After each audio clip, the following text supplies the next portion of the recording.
The story of the Hoover Dam begins not with concrete or steel, but with the untamed fury of the Colorado River, a silty, volatile serpent that for millennia carved its way through the arid heart of the American Southwest. By the early 20th century, the burgeoning populations of California and Arizona saw the river both as a life-giving god and a destructive demon. It provided the water necessary for the irrigation of the Imperial Valley, but its seasonal floods could wipe out entire harvests in a single week. The dream of taming this American Nile was born of necessity, but its execution would require an effort of engineering and human will never before seen in the modern world.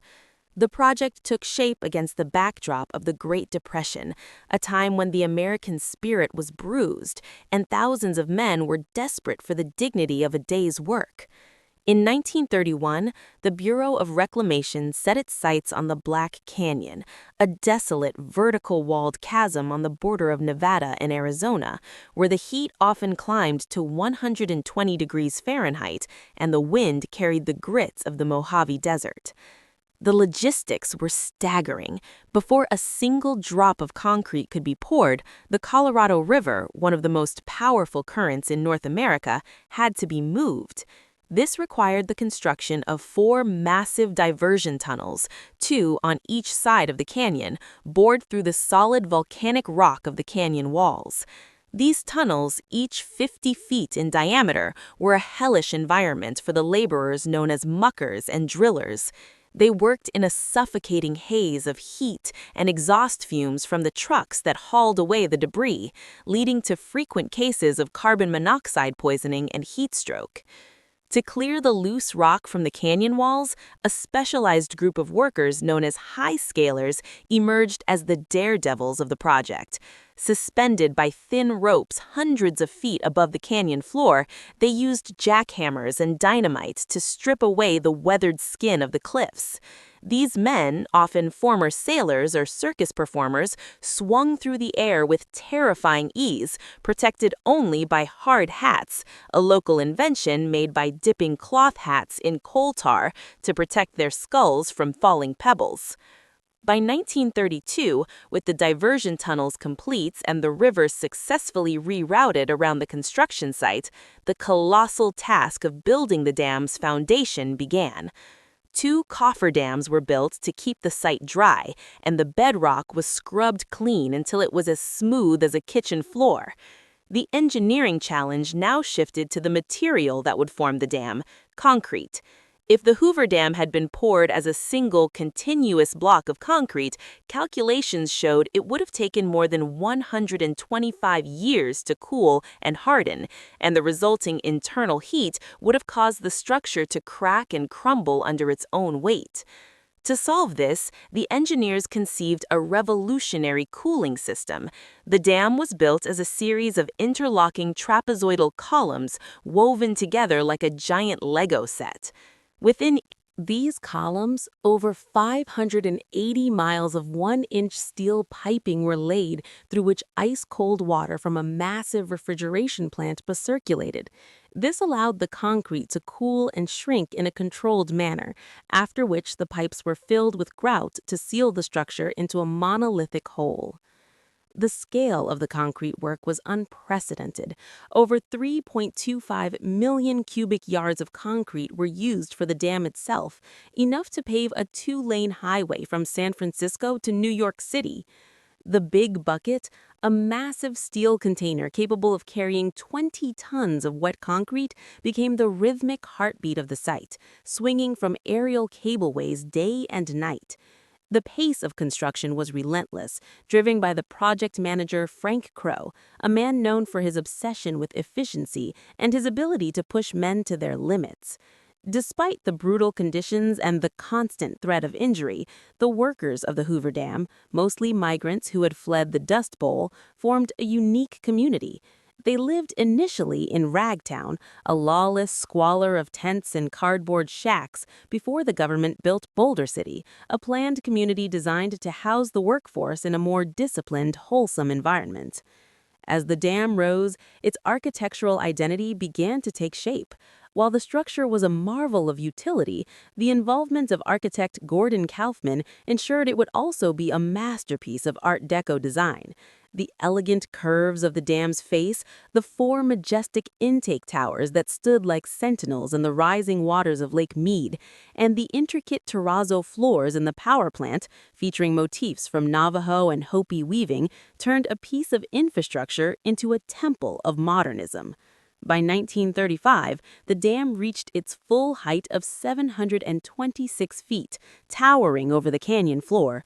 It was finished 2 years ahead of schedule and under budget, a feat nearly unheard of for a project of such magnitude. On September 30, 1935, President Franklin D. Roosevelt arrived to dedicate the dam, standing before a crowd of thousands to declare that the desert had been conquered. The legacy of the Hoover Dam is as vast as the reservoir it created. Lake Mead, the largest man-made lake in the United States, became a vital water source for the arid West, enabling the explosive growth of cities like Las Vegas, Los Angeles, and Phoenix.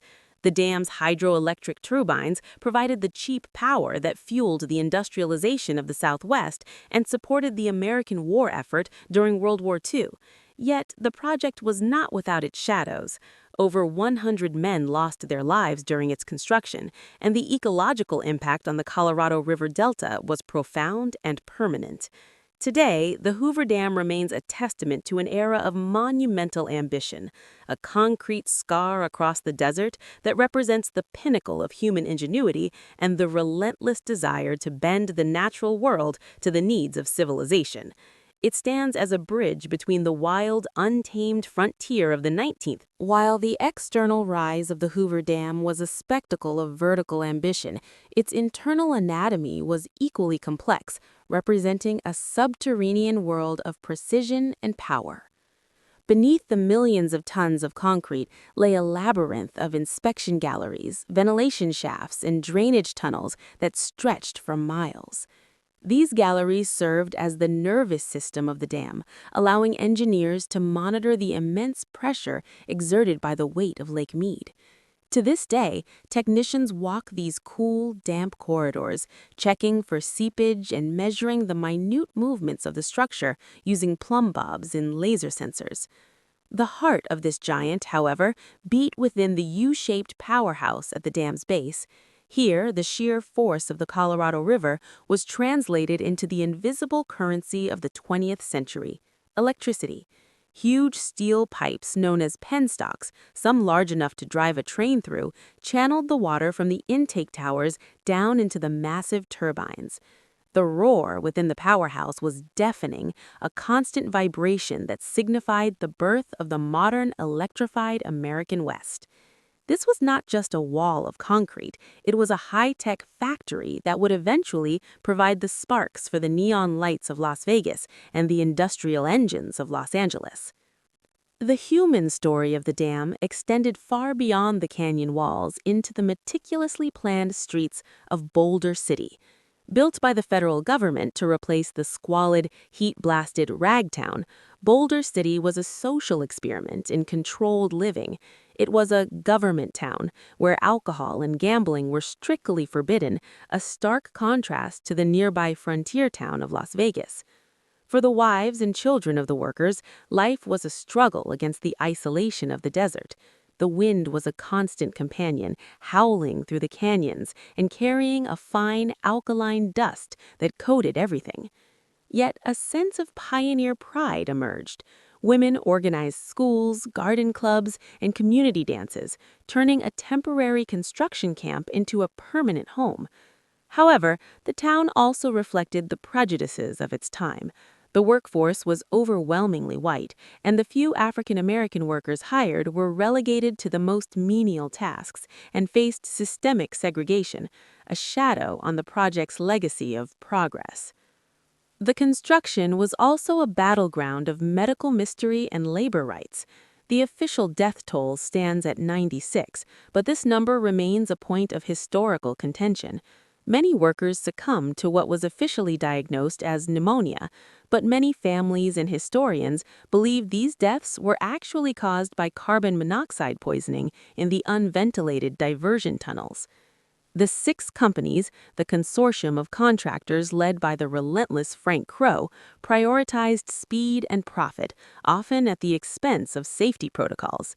The workers' strike of 1931 was a desperate plea for better conditions, and though it was largely crushed by the management, it highlighted the brutal reality of labor during the Depression. The men were not just building a dam, they were sacrificing their health to escape the breadlines of the Great Depression, a trade-off that defined the grit of that generation. As Lake Mead filled, a slow-motion transformation of the geography began. The rising waters gradually submerged the town of St. Thomas, Nevada, a Mormon settlement founded in 1865. Residents were forced to abandon their homes and farms, watching as their history was swallowed by the blue expanse of the man-made sea. The lake became a surreal miracle in the desert, a deep sapphire reservoir surrounded by parched orange earth.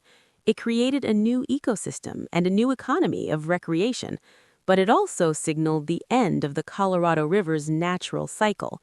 The nutrient-rich silt that once reached the Gulf of California was now trapped behind the concrete wall, forever altering the ecology of the river delta hundreds of miles downstream.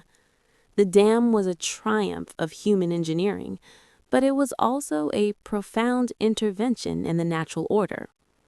With the arrival of World War II, the Hoover Dam took on a new strategic importance. Its power fueled the aircraft factories of Southern California and the magnesium plants in Nevada that were essential for the war effort. Fearful of sabotage, the government closed the dam to public traffic and stationed armed guards and anti-aircraft guns along the rim. It became a fortress of democracy, proving that the infrastructure built during the darkest days of the Depression was the very foundation upon which a superpower could be built. In the decades following the war, the dam became a global icon, a must-see destination for tourists who marveled at the sheer scale of American ingenuity. It inspired a generation of engineers and architects worldwide to think bigger, leading to the construction of even larger dams in Russia, China, and South America. In the modern era, the Hoover Dam faces a new and silent challenge: the Big Dry.